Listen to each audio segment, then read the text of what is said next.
Trazer um pouco historicamente, do ponto de vista filosófico, o entendimento, as reflexões que foram feitas acerca do tempo. Onde que é? Eu posso, que eu tenho que ficar aqui, né? Deixa eu ver para onde que eu... Foi. Então, até me perguntaram, a Silvana estava perguntando se eu fiz filosofia, né? Eu digo que ainda não. Estava recentemente vindo o vestibular da PUC, eu moro perto da PUC, né, em São Paulo, mas apesar de estar em desuso no Brasil a filosofia, ainda é um campo que eu gostaria muito de estudar. E algumas considerações acerca da temporalidade, né, pela filosofia. Eu trouxe algumas perspectivas filosóficas acerca do tempo, né? Então, primeiro a gente surge, inclusive seguindo a ordem cronológica. O Platão ele surge com um entendimento do tempo como uma imagem móvel da eternidade. Segundo ele, a mobilidade do tempo obedecia uma razão, uma proporção numérica.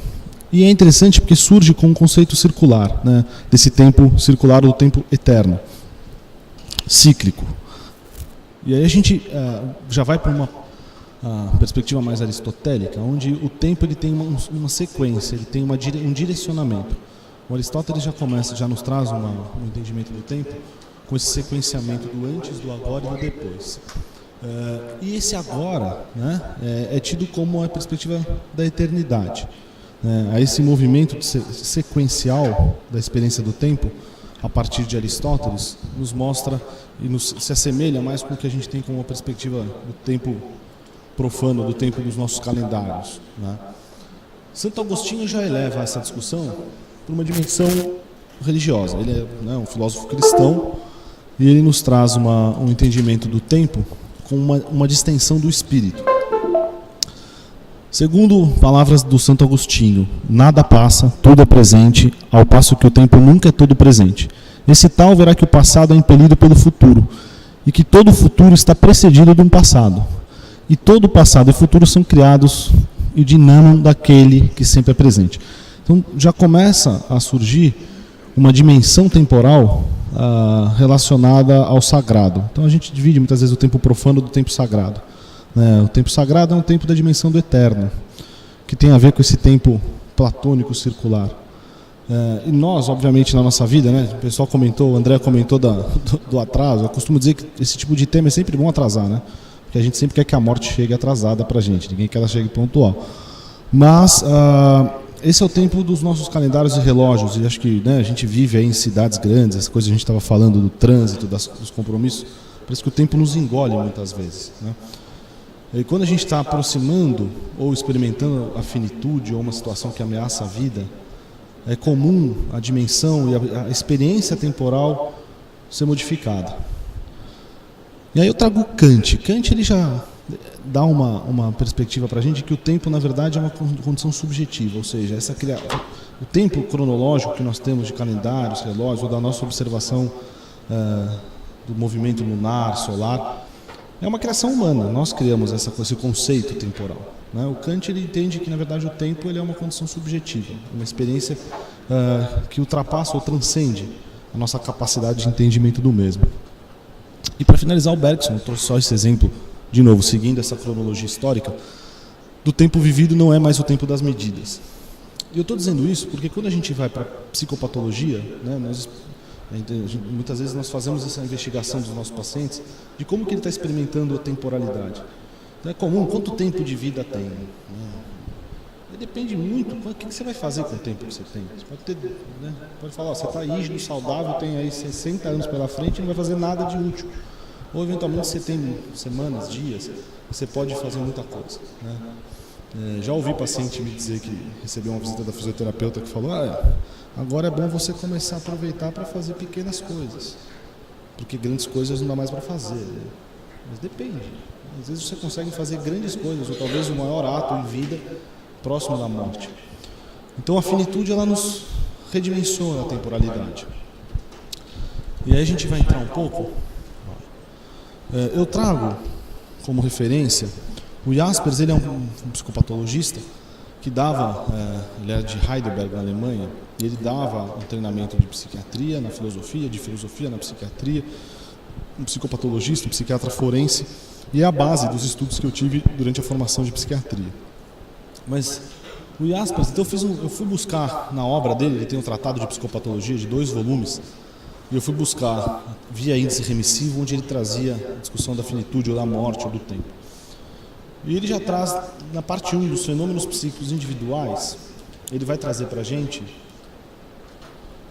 a experiência de tempo e espaço. Então ele diz, o conhecimento do tempo é a base da nossa experiência de tempo, mas não é o tempo em si. Então, óbvio que é importante a gente, né, tem neurologistas aqui que se a gente começar a falar de tempo transcendente, sagrado, eles vão internar a gente, falar que a gente está desorientado temporalmente. Então a gente precisa desta base temporal. Mas o Jaspers diz que isso não é o tempo em si, né, mas que é necessário. E a experiência do tempo, essa constância na existência, essa consciência do passar do tempo, e essa experiência de direção, que lembra o conceito aristotélico de tempo, é necessário e nós seguimos isso, né? E é interessante, com quem tem filho pequeno, ouvir o desenvolvimento das crianças, como que na cabeça deles vai funcionando o tempo, né? Do espaço, da temporalidade. O Jaspers ainda diz que a experiência da atemporalidade, do ser como um presente eterno, como uma transcendência do estar por vir. E que isso se relaciona com essa dimensão do tempo transcendente. Então, quando a gente fala da transcendência do tempo, é sair de uma perspectiva do passado, do presente e do futuro para uma dimensão do eterno, né?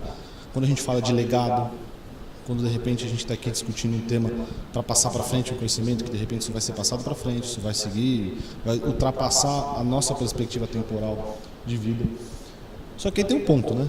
Com o desaparecimento da sensação de tempo, o presente desaparece. E com ele a realidade. E na psiquiatria, se a realidade desaparece ou a dimensão de tempo fica comprometida, isso pode ser potencialmente perigoso, né? Então muitos pacientes com essas experiências de atemporalidade podem experimentar algumas reações psíquicas que preocupam as pessoas, né?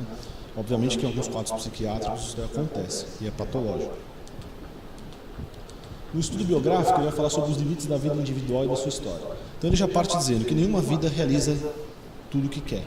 No existencialismo a gente também tem isso, né? O Einstein, uma das últimas falas do Einstein foi: se eu soubesse mais matemática.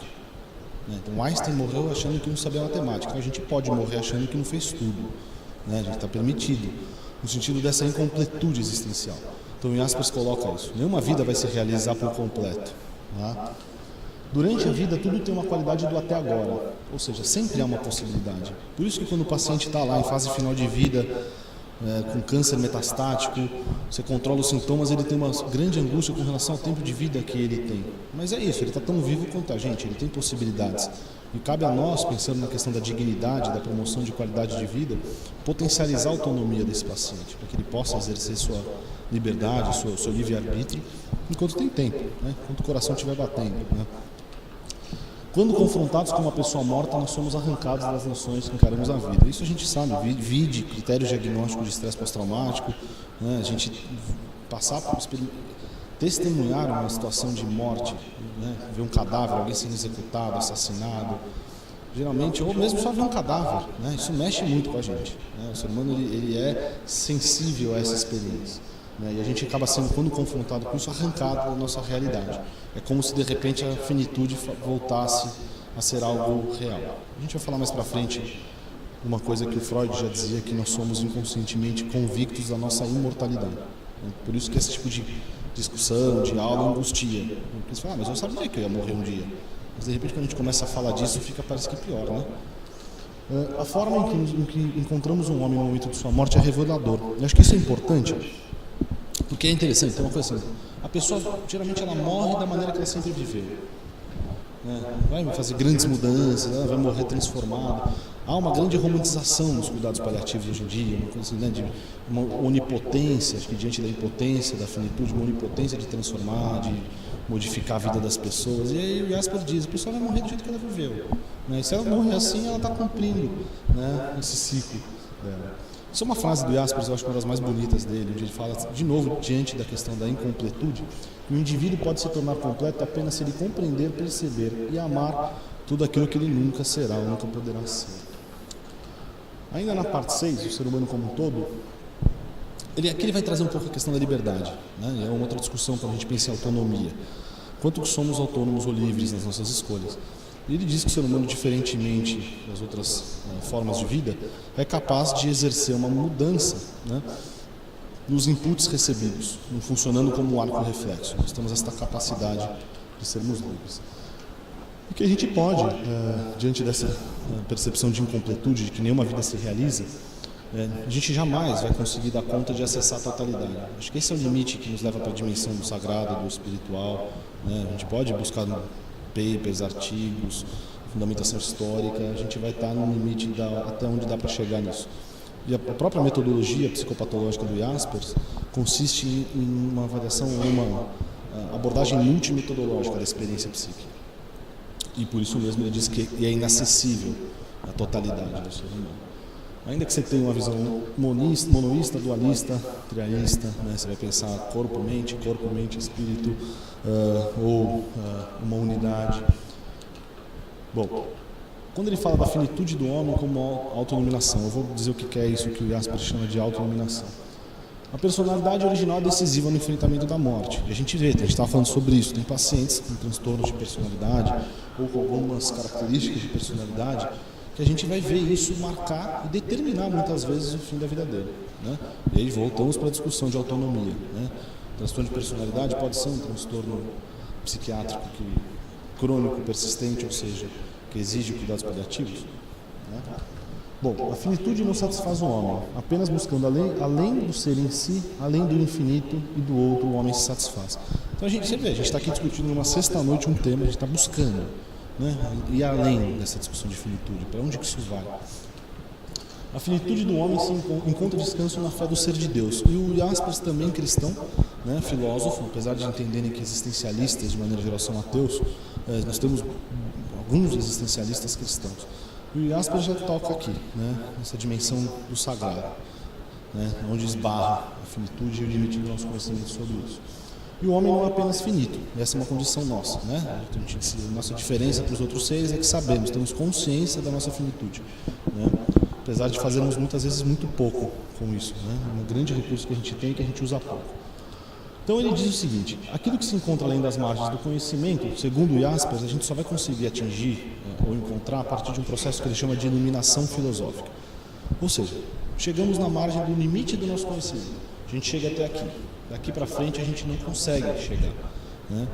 Essa apreensão da totalidade do ser humano é inapreensível, segundo ele. Mas existe um modelo proposto por ele, que ele chama de iluminação filosófica, que nos permite talvez chegar próximo a essa condição, além da nossa capacidade, que é um processo que precisa partir de um questionamento livre, imparcial, precisa da função criativa, e isso é interessante. Fazer esse caminho de iluminação filosófica, que tem a ver com autoconhecimento, a gente tem uma iluminação da existência com uma concretização histórica única, ou seja, somos únicos, isso daqui é interessante. Não tem um modelo que abrange todo mundo quando você vai para a totalidade. O ser humano é diferente de qualquer outro objeto pelo fato de ser livre. De novo, ele traz a questão da liberdade. E aí, na iluminação filosófica, então,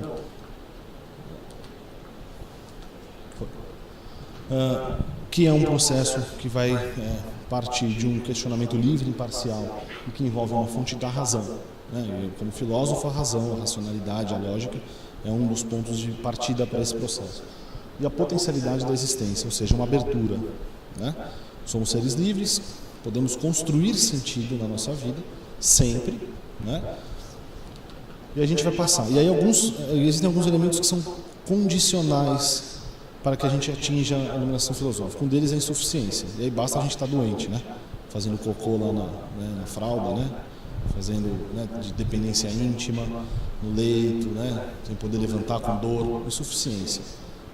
É um dos pré-requisitos para a gente atingir essa iluminação filosófica. Se sentir insuficiente.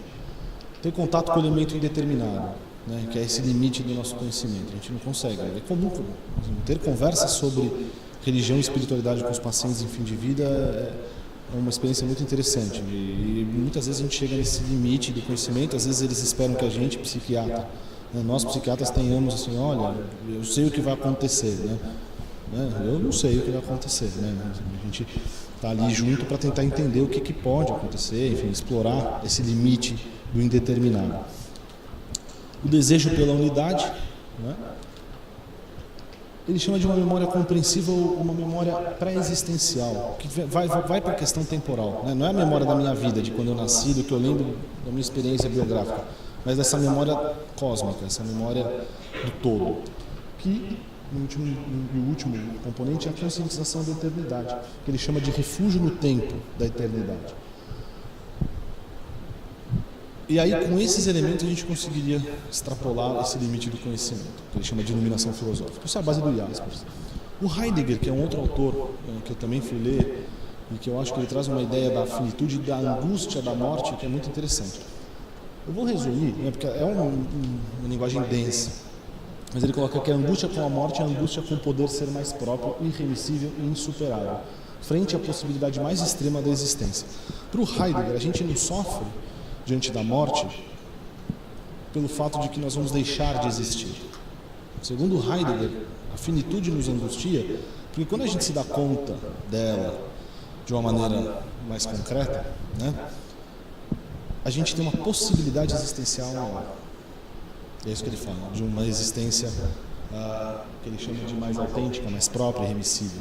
E isso, essa liberdade para podermos ser quem queremos, podermos ampliar nossa existência, é que nos angustia. E é comum ver paciente fim de vida falar ou querer fazer coisas que podia ter feito a vida inteira e nunca fez. E às vezes chega no fim da vida e talvez não vai dar tempo de fazer. Daí a necessidade dos cuidados paliativos andarem juntos desde o início. Porque às vezes você vai entrar num momento que você já não tem mais, de fato, tempo para fazer esse trabalho. Então, o antecipar desvela para a presença a perdição do impessoalmente si mesmo. Embora não sustentada primariamente na preocupação das ocupações, coloca diante da possibilidade de ser ela própria, mas isso na liberdade para a morte. Então é isso, a morte nos torna livres e talvez nos faça reconhecer onde estávamos presos na vida toda. E diante disso, e desembaraçada de ilusões do impessoal, isso nos angustia. A liberdade nos angustia, né? Não é o deixar de existir, mas a possibilidade de abertura existencial para o Heidegger é o que nos angustia. O Freud, aqui no texto dele, A Nossa Atitude Diante da Morte, ele deixa claro, e eu acho que isso é interessante, onde ele coloca, ninguém acredita na sua própria morte, né? Ou, o que é a mesma coisa, no inconsciente cada qual está convencido da sua imortalidade. E isso é interessante, essa fala dele, né?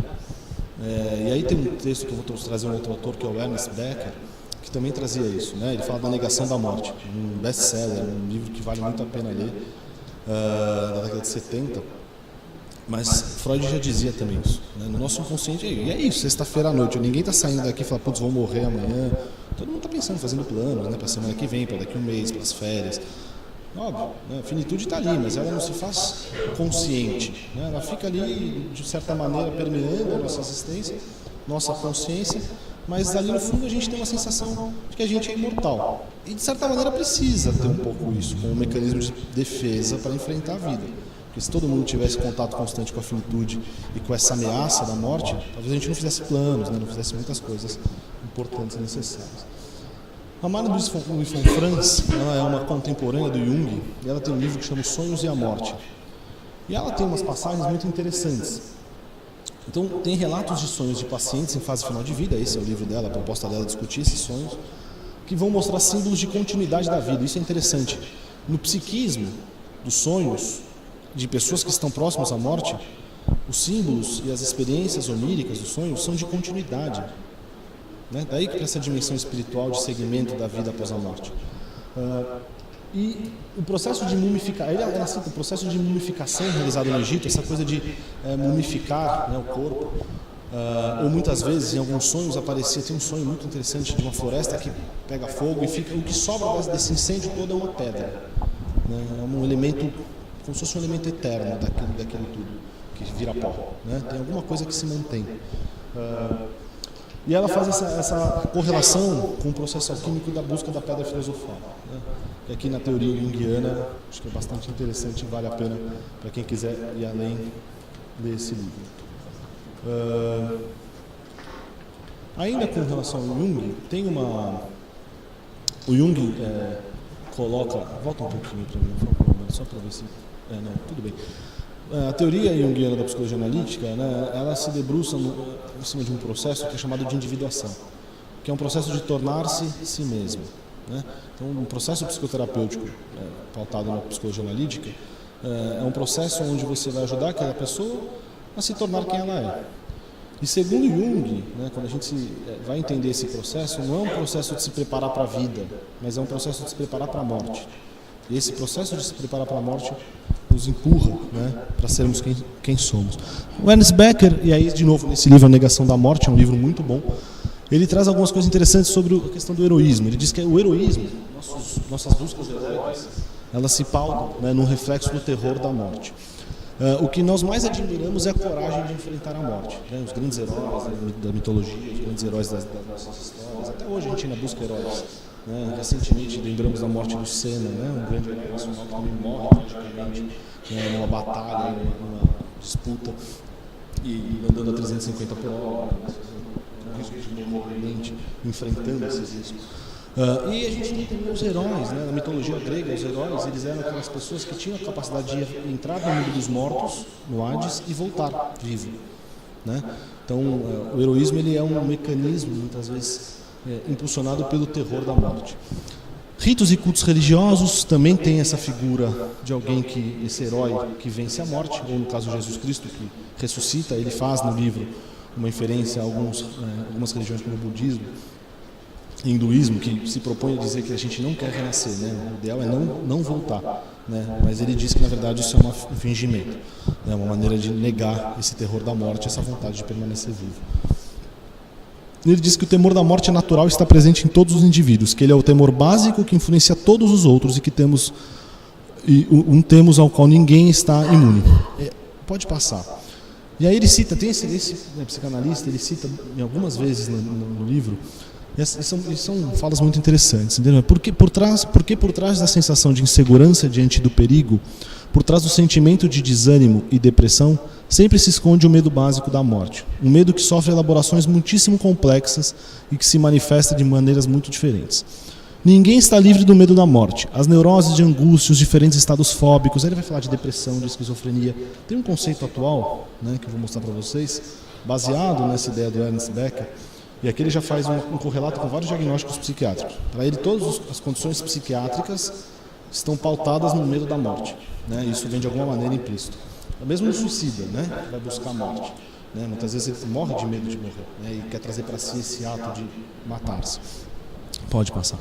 Portanto, em épocas normais, andamos de um lado para o outro sem acreditar em nenhum momento na nossa morte, como se acreditássemos plenamente em nossa imortalidade corpórea.